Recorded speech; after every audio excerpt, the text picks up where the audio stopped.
Hello, my name is Annika Spalding and I am an author, writing coach, creative mentor, workshop facilitator and cake enthusiast. Today I'd like to explore this notion of when it's time to let go of a relationship, whether it's a friendship or a romantic relationship, a sexual relationship. When do we get to a point where we identify, how is this serving me? Is this any good for me? Where is this coming from? Is me holding on to this relationship coming from a place of trauma, coming from my wounds, or am I genuinely invested in it? And it's really key to look at this because we are constantly changing, constantly evolving, especially if you are proactive about your development, especially if you are proactive about healing, ending cycles, addressing unhealthy habits. It's really key to look at who you have in your life and around you, because they will be contributing to your life in some way. And for me, with men, I've been across a number of narcissists, and what I've found, a common trend with me over the years was that I would just give and expect nothing in return, and just be so grateful for the smallest bit of attention or affection, that I was so happy to overlook everything else. And that meant that men could ring me at 11, they could turn up, they could come and go as they pleased. They didn't have to commit, they didn't have to explain themselves. I just wanted to be really understanding and compassionate and non-stressy and all these things. But this led me to be in situations that I wasn't happy in and that I didn't feel fulfilled, and I didn't know at the time that I could expect more from that person and that I should. I just felt like this was it. They're not hitting me, they're not calling me names, but they're not making me feel good as well. And a couple of years ago, there was someone that I was involved with that kind of led me to make some bold changes, simply because the nature of our relationship at the time was so intense. It was also quite unhealthy, and it was impacting my mental health massively, because I think part of me felt like I needed to be involved with this person, but a big part of me was resisting it. And I was at this constant conflict, and this person was messing with my head, was, playing mind games, saying one thing. You could ask them a direct question and I would never get a direct answer. It was always backtracking, beating around the bush. And it was not good for me, because I didn't know where I stood. And as much as I wanted to be this person's comfort and be there for them, I recognised then that actually they're having quite a detrimental effect on me, because I feel terrible and I'm just anxious all the time. And it was unhealthy, and I didn't have any boundaries then. I didn't really have any boundaries, and I think a lot of that stems from being a child who's been sexually abused. Like, your body's not your own, so you don't feel like your body's your own. You don't feel like you have any agency over it. You feel like it's something that you give. You don't necessarily think about, do you want to give? It's never a question. It's always about fulfilling someone else's needs or someone else's desires or someone else's wants. And I suppose there are people in this world that will continue to take and take and take, as long as you are willing to give. And we can be here expecting that this person will soon get to be decent and soon correct their ways, but they don't, because it's a situation that benefits them.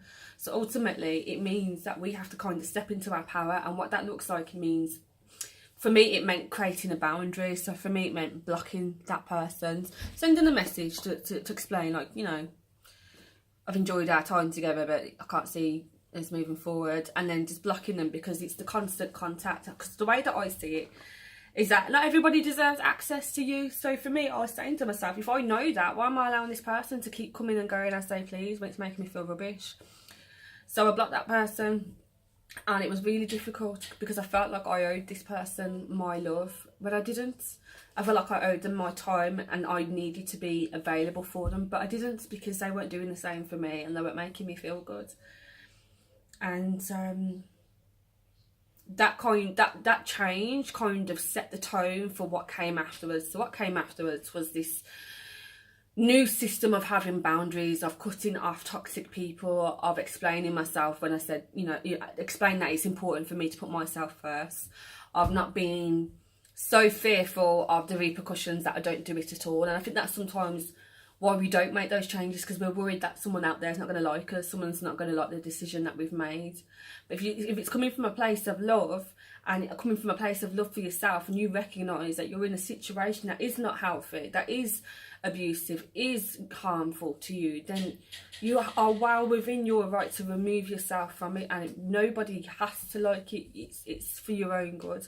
And I didn't always know that. But there are similarities over the years in different relationships that I've had, where I've put other people's needs and wants above my own needs. I remember a few years ago I was in a relationship with somebody who didn't really want to commit, and that person wouldn't have called it a relationship. It was very open, very casual, and I remember one time saying to them, like, you know, I don't want you to go with anyone else. I know that you don't want to be in a relationship right now, but I'm not doing anything with anyone else. And this person just said, like, I'm not actively looking for anybody, but if I meet somebody, I will let you know. And it really broke my heart. It really affected me, because I felt like this person wants to benefit from my love and my affection and my support, but they don't want to contribute anything. They don't want to commit in any way, or just be exclusive, or consider that my feelings. And for a long time I just kind of just accepted it, you know. It's really weird, because it's like I was just so grateful for the time. I was just so grateful that they wanted to be with me in any capacity. I was just so grateful that they wanted to be intimate with me, that they liked me, that they laughed at my jokes, because my confidence was just so low at that time. But over the years I've just realised that I've actually created a door where people can just walk in whenever they want and walk out, and then I'm left to pick up the pieces. But I allowed that, I enabled that. And to move forward, really, it's about cutting off that access. Not everybody should have access to you. It doesn't make sense. There should be conditions on a relationship of any kind, friendship, romantic relationship or otherwise. And I didn't always have that, but I feel like I've nipped it in the bud in regards to the romantic relationships, because now, at the time that I'm recording this, I've been in a relationship for 2 years, and it is so different from anything I've ever been through. Mostly because he's respectful, I feel loved, it is massively healthy and wonderful and loving, and just something that dreams are made of, and I feel like I am deserving of it. So I'm really pleased that I identified at that time what wasn't working for me in a romantic capacity, and I made the changes, because the outcome's been different. And then friends. At the time that I'm recording this, I am contemplating leaving a group of friends, not because I don't love them as individuals, just because the group, I feel like the vibe, the energy in the group is not one that I want to be in, and it doesn't feel welcoming to me. It doesn't feel like it once did. And this could just be like my anxieties projecting, and I apologise for that. But I've got to a point again where there's a meet-up and I don't want to go because of that, and I don't feel excited about it. I feel like it's obligatory. And I don't want to feel that with friends, and it's not a reflection of any of them. They're amazing women. I just feel like we are not in alignment anymore. And this is something that I've faced a few times, because I'm just completely different from the woman that I was a few years ago. My friendships have changed dramatically, and that's not because we've all fallen out. I think for the most part is we recognise where we have a part to play in our lives, and it's relevant and it matters and it makes sense, and then there comes a point where you grow apart. And though that process can sometimes be quite upsetting, I actually understand that makes sense. Whereas this one particular group of friends that I've got, like, I love them all, and they have been my absolute rock at times, and you know, we have grown together, but I feel like we've grown to a point, and I'm not sure what we can do as a group, as a whole, to keep growing together, because it feels like some of us are growing, some of us aren't, some of us are growing in completely different directions, and it's just, even talking about it now, I just feel a feeling of dread, and I don't want to feel like that. And someone was asking me the other day, like, why do you feel like you need to hold on? Why are you holding on? And that's so true. Like, sometimes we hold on to things that aren't good for us. Why are we doing that? That aren't good for us. But we go to places that we don't that we don't want to be. We follow up with commitments that we'd rather not have.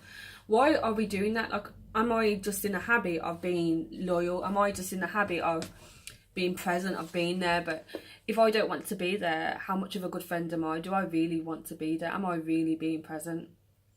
And a few years ago, I was at a point where when I'd started changing, when I'd started the journey of self-love, the friends that I had at the time couldn't relate to where I was and where I was going. And I started feeling much like I feel now, the dread, going there to spend time with them and wishing that, you know, counting down the minutes until I could leave and go home. And I remember one time going, and it was like a bit of a barbecue in one of my friends' at that time garden. She'd moved in, and I just knew as I sat there that this is the last time I'm going to sit with everybody. This is the last time that I'm going to see them all. Because it didn't make sense to me to force myself to sit in a situation like that. Why would I do that to myself? Why would you do that to yourself? If you love yourself and you respect yourself, why would you sit in an environment that you don't want to be in, that you don't feel like you can be yourself? Especially when you've worked so hard on becoming who you are now. And that's kind of where I am now. I'm at a place where I'm very open and I'm very honest, and my vulnerability is out there. But I don't want to feel like I have to hold back. I don't want to feel like I can't trust or relax around the people that I'm in company with. And again, like I said, it's not a reflection of the group as a whole, I guess. It's more just like the energy's changed and it's shifted, and perhaps it's not that I'm leaving them behind, but perhaps I'm really growing right now, and I can't take everybody with me, and I can't hold on to everything from the past, because I'm not even holding on to me from the past, because I'm changing. I'm letting go. I've let go of that life. I'm letting go of that mindset. I'm letting go of that pain, and I'm letting go of all that came with it, because I want to heal. I want to feel better. I want to progress. So does it make sense that I hold on to something that doesn't make me feel good anymore? I don't think it does. I really don't think it does. So, you know, why am I holding on? Habit. I'm loyal. I don't want to be a quitter. I'm not a quitter. I don't want to give up on anybody. I don't want to upset anybody. I don't want to hurt anyone's feelings. I don't want anyone to feel away or be offended. But I don't want to sit there not wanting to be there either. I don't want to feel like I can't be myself. I don't want to feel like I have to minimise myself. I don't want to have to feel like I'm holding back, dimming my light.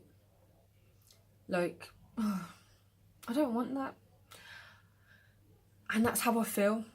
I don't know if this is truth. This is my truth, but I don't know if it's truth. I don't know if this is a shared opinion. I know that a few weeks ago I kind of volunteered this conversation with this particular group, and I just said, like, the energy's been a bit dead for a while, and I don't know if it's me, because I've not been feeling great anyway, and perhaps I'm projecting, but can we talk about this, because it'd be interesting to know what you think about it. And everyone else could kind of relate, and I thought that was interesting, because I voiced it, I initiated the conversation, but the opinion was shared. It wasn't just me. So I'm wondering actually if there is anybody in this particular friendship group that doesn't want to be in it anymore, and they don't know how to leave, and they don't know how to let go, and they're holding on because they don't want to be the first one.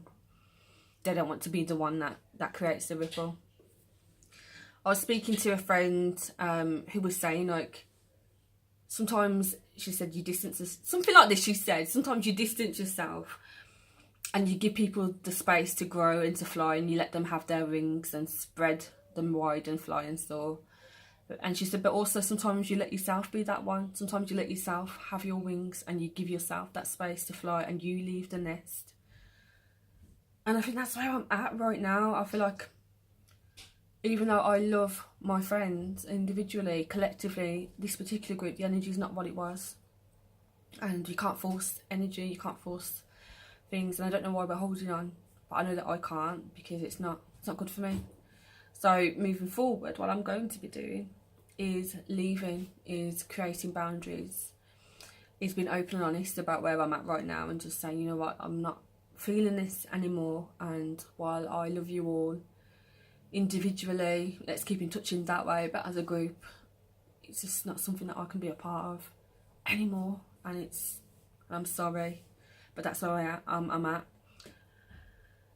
And ultimately it feels like we're breaking up, but we're not. But I would rather be honest about where I am and how I feel than to mislead people. So how do you know when it's time to let go? Well, you start feeling that resentment. You start feeling like you don't want to be a part of it. You start feeling like you can't connect, like you're holding back, like you can't be yourself, like you can't relax. It's not good for you. You're dreading it. You feel obligated. That's when you know it's time to let go.